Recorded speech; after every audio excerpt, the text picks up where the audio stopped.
Bagi Tuhan tak ada yang mustahil. Bagi Tuhan tak ada yang tak mungkin. Mujizatnya disediakan bagiku. Ku diangkat dan dipulihkannya. Bagi Tuhan tak ada yang mustahil. Bagi Tuhan tak ada yang tak mungkin.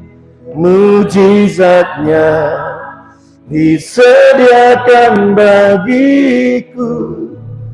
Ku diangkat dan dipulihkannya. Ku diangkat dan dipulihkannya. Ku diangkat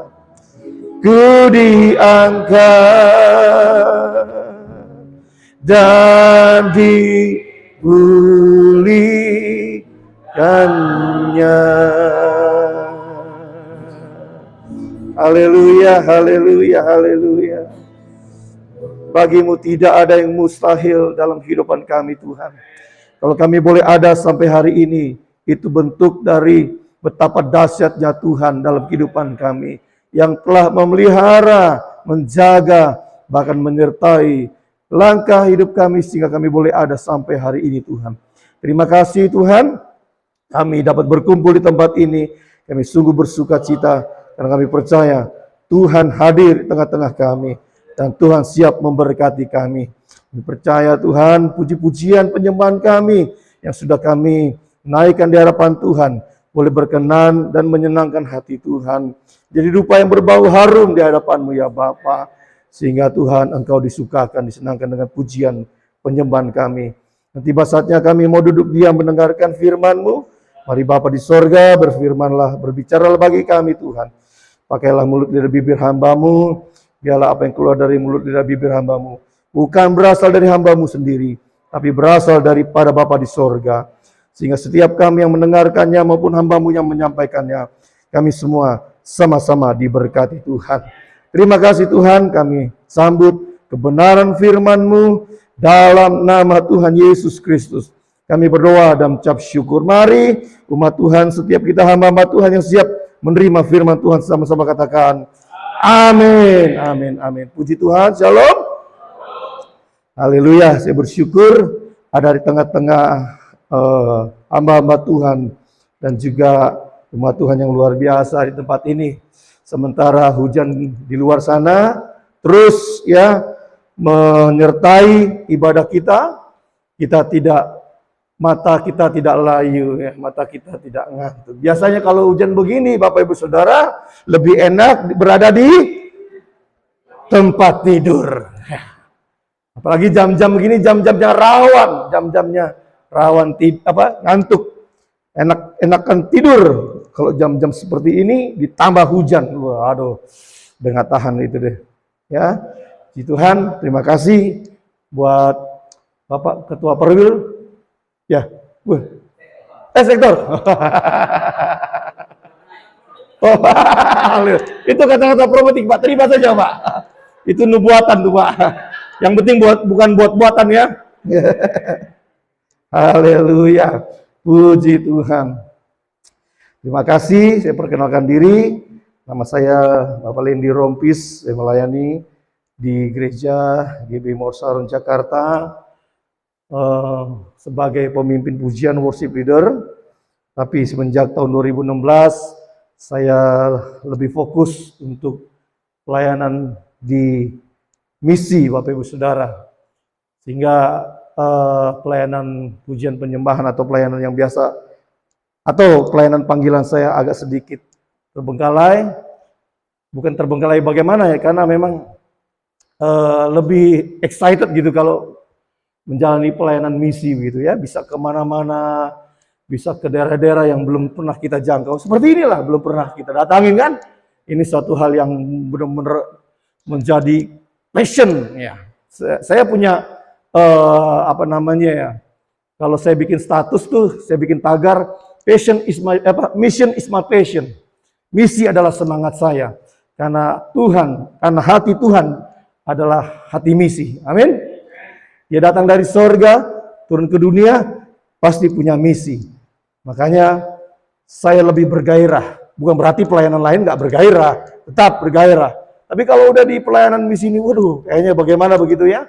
Karena seringkali Bapak Ibu Saudara, kita punya satu kerinduan untuk memberkati hamba-hamba Tuhan di daerah, supaya kita bisa memotivasi hamba-hamba Tuhan di daerah, memberi semangat kepada hamba-hamba Tuhan di daerah.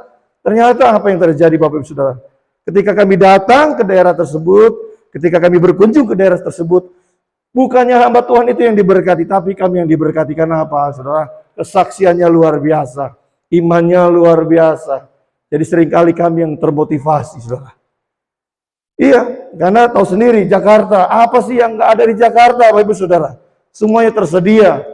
Nah, saya kadang-kadang berpikir, coba kalau saya tak ditaruh tempat seperti ini, aduh, pasti nangis setiap hari, Saudara ya.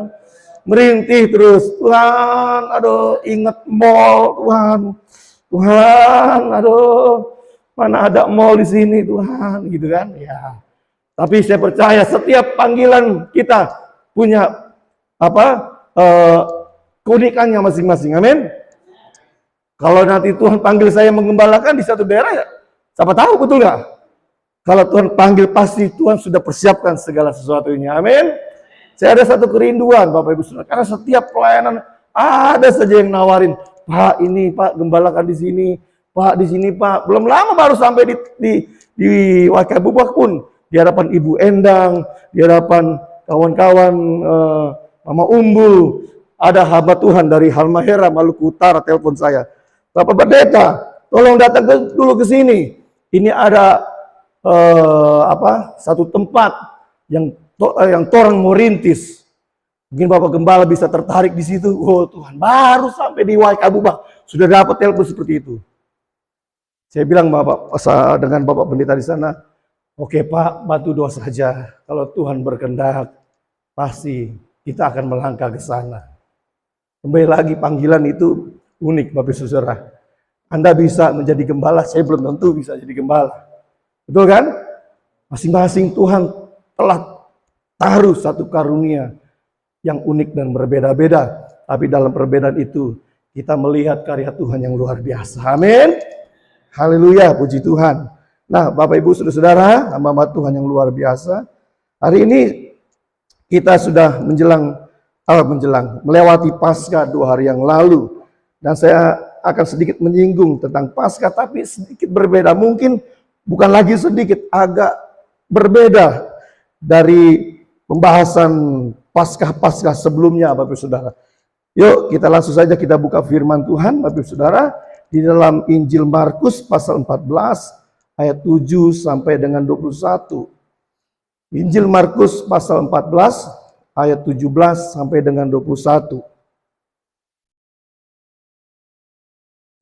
Injil Markus 14 ayat 17 sampai dengan 21. Yuk kita baca bersama-sama 2, 3. Setelah hari malam, datanglah Yesus bersama-sama dengan ke-12 murid itu. Ketika mereka duduk di situ dan sedang makan, Yesus berkata, "Aku berkata kepadamu, sesungguhnya seorang di antara kamu akan menyerahkan aku, yaitu dia yang makan dengan aku." Maka sedihlah hati mereka, dan seorang demi seorang berkata kepadanya, "Bukan aku ya Tuhan." Ia menjawab, "Orang itu ialah salah seorang dari kamu yang 12 ini. Dia yang mencelupkan roti ke dalam satu pinggan dengan aku. Anak manusia memang akan pergi sesuai dengan yang ada tertulis tentang dia. Akan tetapi celakalah orang yang olehnya Anak manusia itu diserahkan. Adalah lebih baik bagi orang itu sekiranya ia tidak dilahirkan." Garis bawahi kata yang terakhir yang berkata, yuk kita baca bersama-sama, adalah lebih baik bagi orang itu sekiranya ia tidak dilahirkan. Sekali lagi dengan suara mantap, 2, 3. adalah lebih baik bagi orang itu sekiranya ia tidak dilahirkan. Bapak Ibu Saudara, setiap manusia pasti pernah menyesali suatu hal dalam kehidupannya. Pasti. Gak pernah satu manusia pun yang tidak pernah menyesali. Ya, entah menyesali nasib, entah menyesali perbuatannya, entah menyesali keputusannya, dan lain sebagainya. Pasti setiap kita pernah menyesal atau pernah menyesali satu hal gitu loh dalam hidup kita. Pernah gak kira-kira? Pernah ya? Contoh lah yang paling simple, salah potong rambut. Kira-kira nyeselnya berapa lama itu? Hah? 1 bulan nyeselnya. Aduh, nyesel banget ya. Saya pernah, Bapak Ibu Saudara, karena terburu-buru ya, saya datang ke tempat langganan potong rambut saya, tukang cukur, penuh. Wah, sedangkan saya pengen buru-buru cepet gitu, pengen pergi. Akhirnya saya ke tempat ke sebelah, agak jauh sih memang, tapi nggak apa-apa lah demi supaya saya bisa cukur rambut dan segera pergi ke tempat yang akan saya tuju. Sampai di sana dengan dak-dikduk, Bapak Ibu Saudara. Wah, ini bener kan, ini bisa nggak nih ya? Ternyata apa yang saya takutkan terjadi. Waduh, berantakan itu rambut saya. Karena dia nggak ngerti. Dan saya menyesali sekali. Aduh Tuhan, kenapa kesini ya? Mau berangkat ke acara pun jadi agak-agak ragu-ragu, agak-agak gimana gitu ya. Perasaan agak-agak seperti, aduh, malu dengan rambut gini. Ya tapi puji Tuhan, saya beli pomade. Saya pakai pomade. Ya. Yang banyak, tebel. Supaya tertutup itu cacat-cacat daripada potongan rambut dari tukang cukurnya, Bapak Saudara. Nah, kalau manusia itu pasti punya penyesalan dan pernah menyesali sesuatu dalam hidupannya. Saya percaya setiap kita di tempat ini juga tahu bahwa bukan cuma manusia, Allah pun pernah menyesal. Betul? Dalam perjanjian lama Allah pernah menyesal menciptakan manusia. Menyesal sekali dia. Sehingga dia punya rencana untuk apa? Membinasakan manusia. Dengan cara apa? Dengan cara apa? Air bah ya. Dengan cara yang, waduh bagaimana lah. Itu kita tahu bahwa Allah pernah menyesal. Tapi tahu nggak? Kalau Tuhan Yesus juga pernah menyesal. Tahu nggak? Jadi bukan cuma Allah saja di dalam perjanjian lama. Ternyata di perjanjian baru pun Tuhan Yesus juga pernah menyesal. Kita baca tadi yang saya tekankan di ayatnya. Dikatakan apa? Coba kita baca lagi. Di ayat yang terakhir di Markus pasal 17 ayat 21 ini. Kita baca bersama-sama. 2, 3. Adalah lebih baik bagi orang itu sekiranya ia tidak dilahirkan. Siapa ia itu? Yudas. Tuhan sepertinya menyesal sekali. Kenapa sih lu dilahirkan? Kenapa sih lu ada di dunia ini? Aduh, nyesel gua. Kira-kira begitu bahasanya. Ini pakai bahasa versi saya ya. Kira-kira seperti itulah. Dia menyesal. Pasti Tuhan tahu nggak sih kalau Yudas itu harus dilahirkan ke dunia? Nah, firman Tuhan berkata, sebelum engkau lahir, sebelum engkau ada di rahim ibumu, Tuhan sudah tahu engkau bakal jadi anak. Betul nggak sih? Betul nggak? Tapi kenapa Tuhan izinkan Yudas tetap lahir? Yudas tetap ada. Banyak pertanyaan-pertanyaan dari kejadian ini, Bapak Ibu Saudara. Ada yang berkata, Yudas sudah direncanakan. Lalu kalau Yudas direncanakan, kenapa Yudas direncanakan untuk binasa? Jadi seorang pengkhianat. Bingung kan kita dengan hal seperti ini?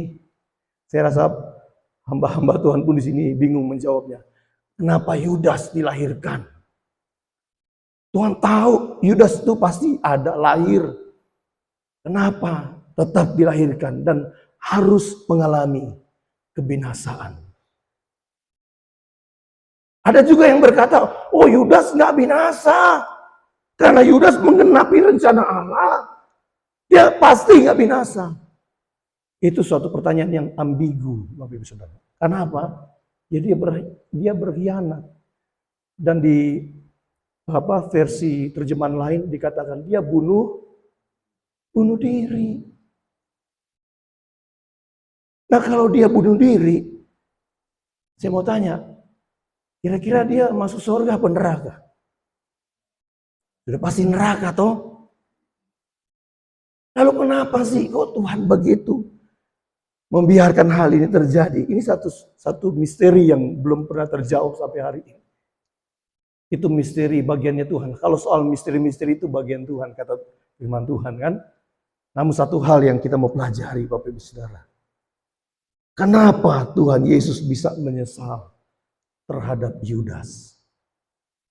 Kenapa? Kalau tadi kita baca bahasanya tuh kayaknya kalau orang Betawi bilang tuh gedek. Pernah dengar kata gedek gitu? Mau gedek banget sama lu. Ah, itu orang Betawi bilang. Artinya kesel gitu. Pernah gak kita kesel dengan seseorang? Pernah gak? Itu rasanya pernah gak kita gitu? Pernah gak? Berulang. Pengalaman ya. Pasti kita, aduh ini orang ini gak bertobat-tobat. Saya pengen gemes gitu kan. Tapi kita namanya hamba Tuhan, anak Tuhan, mesti tahan diri, sabar. Nah seperti Yesus ini juga, aduh, sampai dia berkata, adalah lebih baik bagi orang itu sekiranya dia tidak dilahirkan. Dia saking keselnya Tuhan Yesus itu. Ini kalau kita baca ya datar-datar aja seperti ya begitu-begitu. Tapi kalau kita baca dengan ekspresi yang penuh emosional, itu kayak gitu. Adalah lebih baik bagi orang ini kalau dia tidak dilahirkan. Ada rasa penyesalan dalam diri Yesus. Dan kenapa Tuhan Yesus bisa menyesal terhadap Yudas? Ada 3 hal saya bagi di tempat ini. Dalam khotbah saya sore hari ini. Yang pertama, kenapa Tuhan Yesus bisa menyesal terhadap Yudas? Karena Yudas adalah salah satu murid yang terpanggil, dipilih, dan ditetapkan. Terpanggil, dipilih, dan ditetapkan Tuhan sendiri untuk menjadi muridnya. Bahkan diberi kuasa. Dipanggil, dipilih, dan ditetapkan. Coba kita buka Lukas 6 ayat 12 sampai dengan 16. Kita lihat Lukas 6 12 16.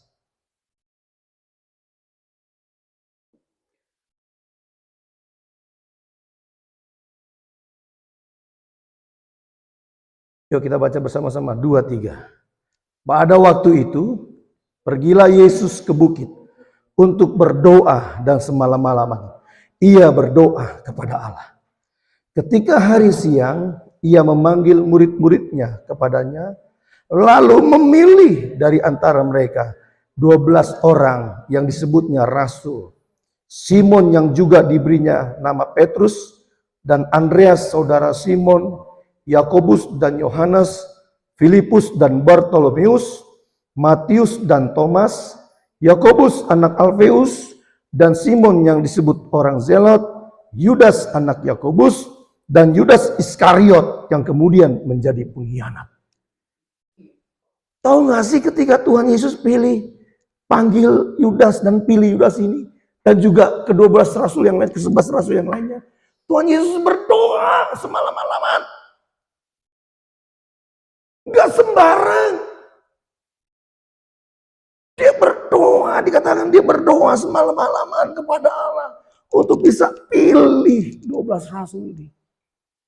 Untuk bisa panggil dan memilih 12 rasul. Artinya apa? Ada sesuatu yang spesial yang Tuhan mau kerjakan atas ke-12 orang ini. Nah itulah yang membuat Yesus begitu menyesal. Aduh, Kenapa sih Yesus pilih Yudas? Itu pertanyaan berikutnya. Kan dia tahu pasti suatu saat dia akan menjadi pengkhianat Yudas itu. Kira-kira Tuhan maha tahu kan? Betul nggak? Tuhan pasti tahu Yudas akan berkhianat suatu saat nanti. Kenapa Tuhan tidak tegur dari awal sebelum-sebelumnya ketika dia hendak memilih Yudas? Bisa saja dia berkata begini, Yudas ini, lo besok ya jangan macem-macem. Karena gue tahu lo ke depan, 3,5 tahun ke depan, lo akan jadi pengkhianat. Dari sekarang gue kasih tahu, ya hati-hati ya, jangan jadi pengkhianat ya. Kira-kira bisa nggak Tuhan Yesus berkata seperti itu? Bisa nggak? Bisa. Tapi dia nggak katakan. Kenapa? Dia beri kesempatan kepada Yudas untuk bisa melihat bagaimana kehidupan Yesus. Dia bisa melihat bagaimana cara kerja Yesus. Dia beri kesempatan. Dia tahu Yudas ini orangnya brengsek. Mungkin kalau kita melihat latar belakangnya yang sedikit yang kita tahu. Tapi yang kita tahu Yudas ini diangkat di dalam 12 rasul ini menjadi seorang apa? Bendahara. Dipercaya. Pegang uang. Tapi kita lihat banyak kejadian-kejadian yang kita tahu sendiri. Yudas ini,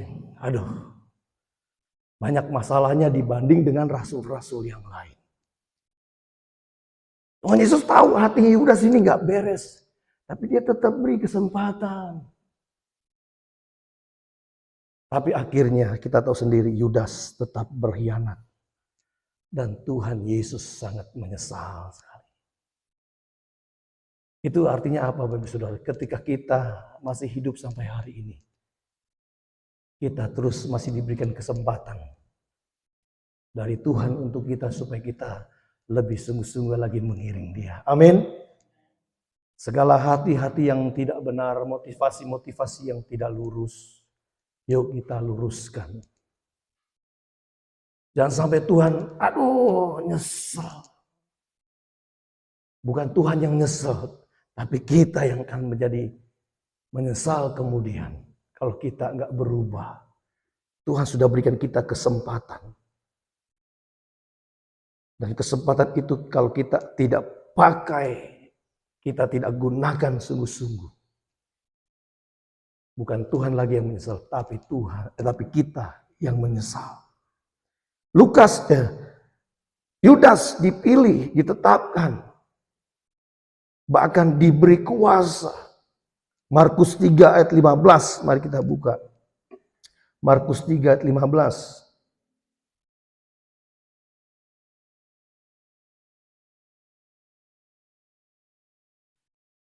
Ini tentang panggilan Yesus atas ke-12 rasul. Kita baca dari ayat 13 lah.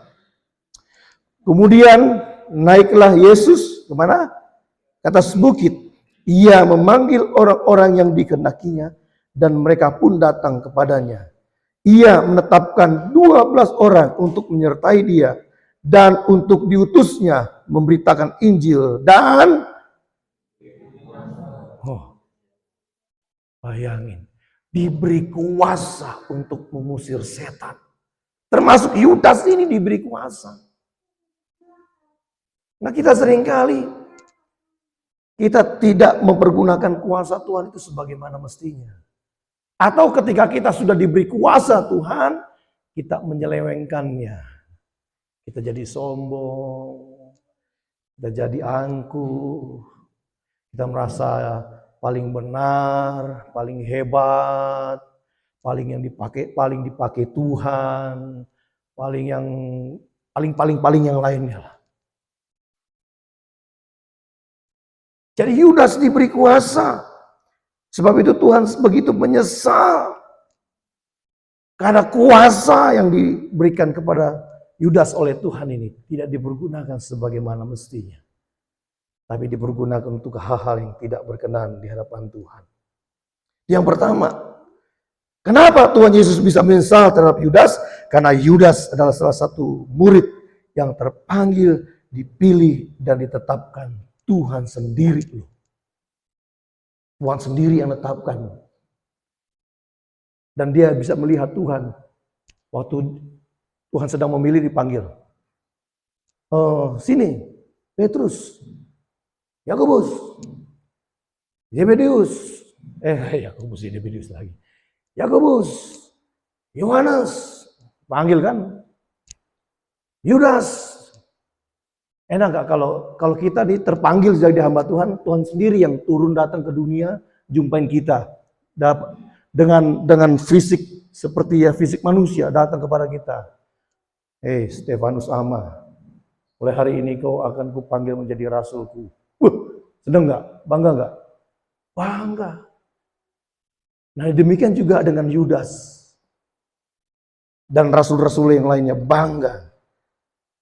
Tapi Yudas menyalahgunakan panggilan Tuhan dengan tidak sungguh-sungguh, hidup dan melayani Tuhan dengan setia. Yang kedua, kenapa Tuhan Yesus bisa menyesal terhadap Yudas?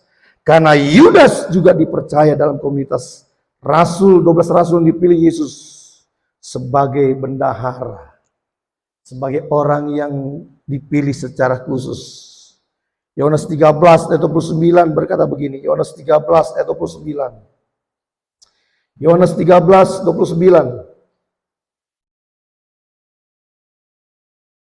Karena Yudas memegang kas, ada yang menyangka bahwa Yesus menyuruh dia membeli apa-apa yang perlu untuk perayaan itu, atau memberi apa-apa kepada orang miskin.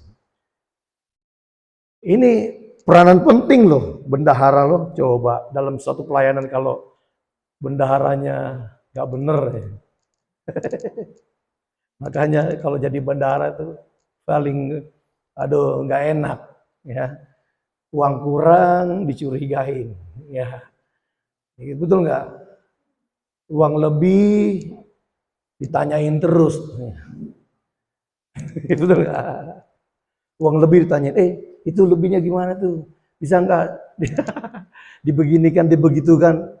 Giliran uang kurang, kau ini yang bener kemarin baru masuk itu begini, masa kurang sih ya? Nggak percaya. Emang nggak enak jadi bendahara itu. Benar-benar dituntut kejujuran. Benar-benar dituntut loyalitas yang tinggi. Nah karena Yudas ini dituntut untuk sungguh-sungguh. Tapi Yudas, dia hanya pura-pura saja baik. Pura-pura saja jadi bendahara yang jujur. Padahal dia sendiri nggak jujur, saudara. Ya, dia melakukan satu hal yang kita baca, coba deh. Kita lihat, Bapak Ibu Saudara ya. Di Markus pasal 14 ayat 4. Markus 14 ayat 4.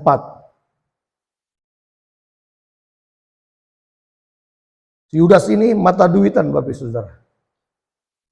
Baca bersama-sama 2, 3.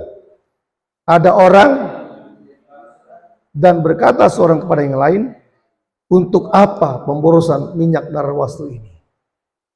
Ini kejadian waktu seorang wanita meminyaki kaki Tuhan Yesus dengan minyak narwastu. Ditumpahi semuanya minyak narwastu. Wangi-wangian minyak narwastu itu menyebar ke seluruh ruangan. Wah, Yudas kaget. Pasti ini minyak mahal ini. Ini bukan minyak sembarangan nih. Wah, pikirannya langsung muter. Ini bisa dijual ini. Aduh, sayang banget ini. Aduh, kenapa dibuang-buang ini? Langsung muter otaknya. Kalkulator di otaknya langsung muter.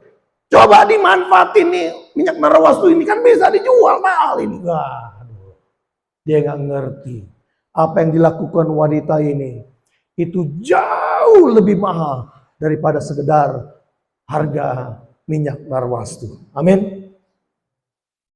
Tapi karena otaknya Yudas adalah otak mata duitan. Pikirannya hanya duit mulu. Jadi dari situ kita bisa melihat orang yang otaknya duit mulu, ukurannya duit mulu. Apa-apa uang mulu jadi tolak ukur. Itu hatinya udah gak beres. Betul? Karena saya mau katakan, uang itu penting. Betul. Tapi jauh lebih penting daripada uang adalah kita hidup dalam kebenaran. Amin. Jadi Yudas, Tuhan Yesus sangat menyesal terhadap Yudas. Karena Yudas dipercaya tapi tidak pegang kepercayaan Tuhan itu dengan sungguh-sungguh. Mata duitan, suka uang, cinta uang. Paulus berkata, cinta akan uang. Apa Pak? Hah? Karena pakai masker. Cinta akan uang, akar dari permasalahan, betul nggak? Jadi Yudas ini suka bikin masalah. Karena dia cinta uang dan Tuhan Yesus menyesal sekali. Aduh, Yudas ini. Yang terakhir, yang ketiga, kenapa Tuhan Yesus bisa menyesal terhadap Yudas? Karena Yudas setiap hari, bahkan setiap saat selalu bersama-sama Yesus. Tidur bersama Yesus, makan bersama Yesus, minum bersama Yesus, jalan pun kemana-mana bersama Yesus. Sampai Yudas sering melakukan pujian, bersama Yesus, lakukan perkara besar bersama Yesus, tidak ada yang sukar. Wah, bukan cuma Yudas, tapi murid-murid yang lain. Bersama dengan Tuhan Yesus setiap hari, setiap saat, setiap detik, setiap waktu. Tapi ternyata dalam kebersamaan dengan Tuhan Yesus, dia tidak mengambil apa-apa yang luar biasa dari kebersamaan dengan Tuhan Yesus itu. Karena apa? Dia sibuk dengan dirinya sendiri. Dia sibuk dengan rencananya sendiri. Dia sibuk dengan apa yang ingin dia capai. Bukan apa yang ingin Tuhan capai melalui hidupnya. Dia sibuk dengan dirinya sendiri. Sementara murid-murid yang lain, rasul-rasul yang lain, sibuk dengan Tuhan, dia sibuk dengan dirinya sendiri. Sekalipun tidak tertulis dalam Alkitab dan tersirat, tapi dari cara kehidupannya kita bisa baca. Kalau orang sudah cinta uang, pasti orientasinya selalu uang, uang, uang. Bersama Yesus loh tiap hari loh. Melihat mujizat. Melihat apa yang Tuhan lakukan. Nah biarlah sore hari ini apa yang Yudas lakukan, apa yang Yudas perbuat, itu tidak menjadi bagian dalam hidup kita. Amin. Kita tidak mau menjadi Yudas-Yudas di akhir zaman ini. Saya percaya di tempat ini adalah hamba-hamba Tuhan yang luar biasa. Dipakai Tuhan. Diurapi Tuhan. Matius 22 ayat 14 berkata begini, sebab banyak yang dipanggil, tetapi sedikit yang dipilih. Nah kita seringkali mengutip ayat tersebut, mengutip ayat ini. Dan dengan bangga kita mengucapkannya. Karena kita telah menjadi umat yang dipilih Tuhan. Tapi saya mau tegaskan Bapak Ibu Saudara di sini. Bahwa kita tidak bisa berhenti di kata dipilih saja. Lalu tidak berbuat apa-apa. Setelah dipilih apa Bapak Ibu Saudara? Kita harus berjalan dalam rencana kehendaknya Tuhan. Dalam rencana keselamatan yang Tuhan kehendaki dalam kehidupan kita. Karena belum tentu kita dipilih, tapi kita bisa masuk surga.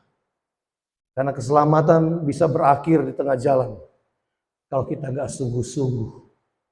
Yudas saja dipanggil, dipilih, bahkan ditetapkan, dia bisa berakhir tragis dalam kehidupannya, mati gantung diri, bunuh diri. Apatah lagi kita, Yudas yang tiap hari lihat Tuhan Yesus, bersama-sama dengan Tuhan Yesus. Dia dipilih, dia dipanggil, dipilih, ditetapkan. Tapi dia bisa berbuat yang Tuhan tidak kehendaki. Bedakan dengan Petrus. Sekalipun Petrus menyangkal Yesus, dia sadar diri, dia menyesal, dan dia mengambil waktu untuk duduk di pojok, satu pojok atau di satu ruangan, di pojok dia berdoa, minta ampun, Tuhan ampun, aku sudah menyangkal Engkau. Yudas enggak, dia tahu bersalah, berdosa,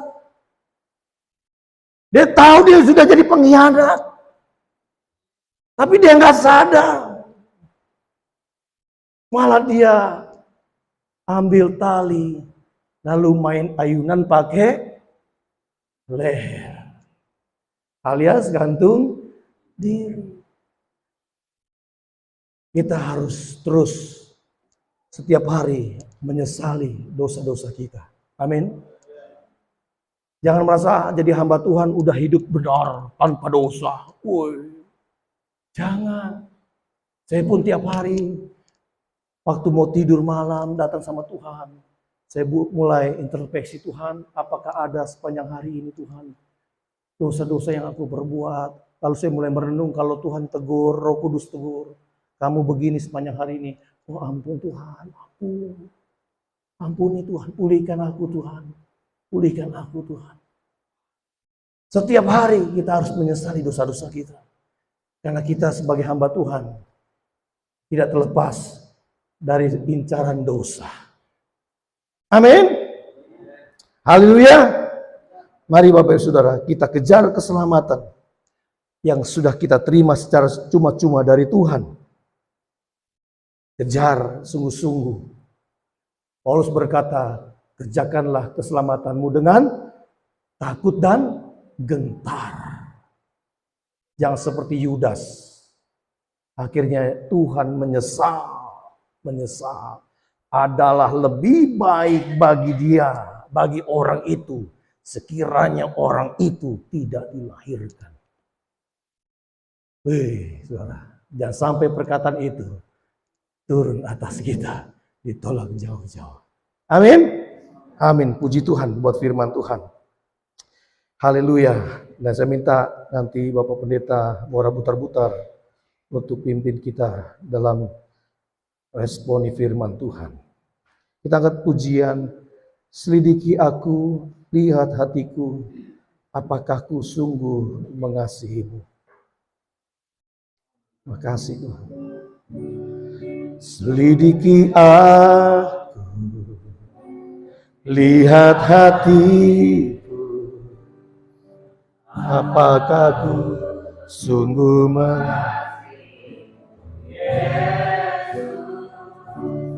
yang Maha tahu dan menilai hidupku, tak ada yang tersembunyi bagi. Telah kulihat hambanya Bapak Pendeta Butar-Butar.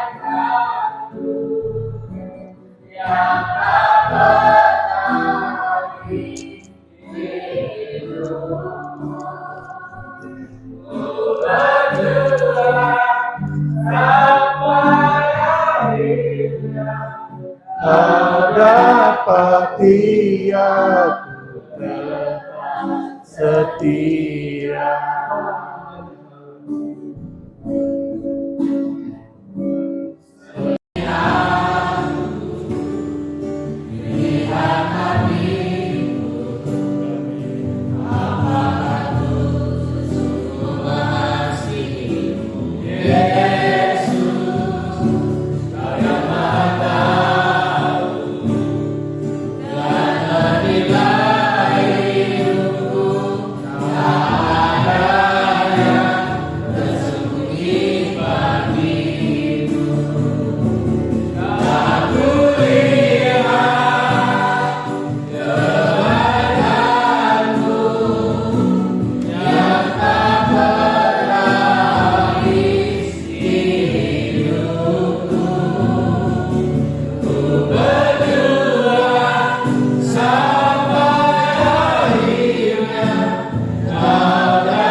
Selidiki kami Tuhan, selidiki dengan kebenaran-Mu, Engkau dapati kami setia.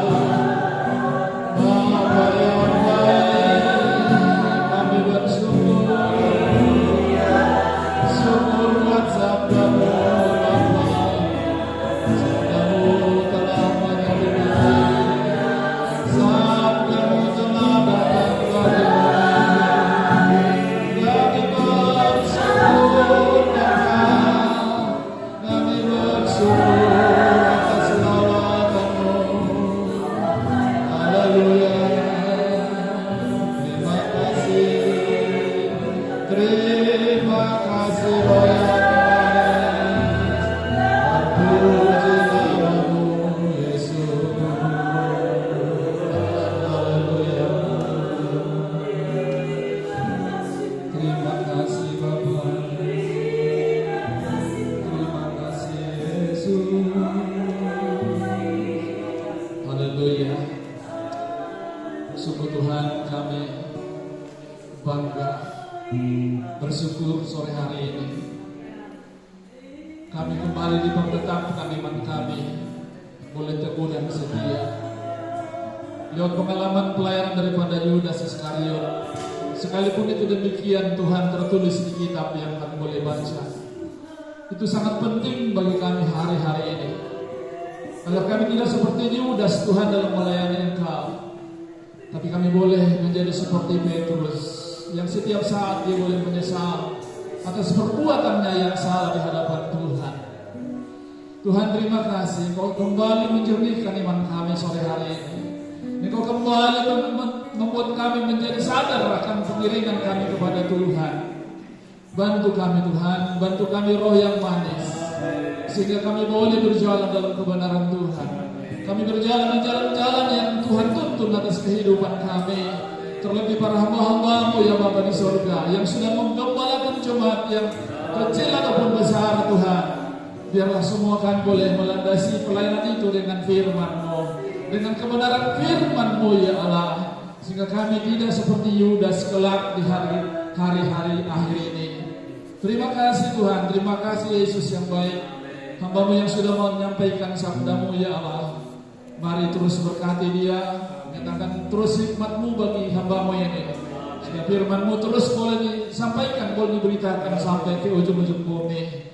Berkati keluarganya ya Tuhan, berkati apa yang dirindukan hari-hari untuk menggembalakan sidang. Dimanapun itu Tuhan, biarlah Tuhan boleh kelak berhenti untuk menggembalakan sidang yang dirindukan jauh-jauh waktu hingga hari ini. Terima kasih Tuhan, berkati dia lebih dari apa yang kami rindukan, boleh Tuhan nyatakan bagi dia. Di dalam nama Yesus Kristus Tuhan. Demikian Tuhan, umat-Mu yang hadir ini, Engkau melihat perjuangannya ya Tuhan. Dikala cuaca tidak mengizinkan atau cuaca yang sangat mengganggu, tapi kami tetap boleh hadir di tempat ini.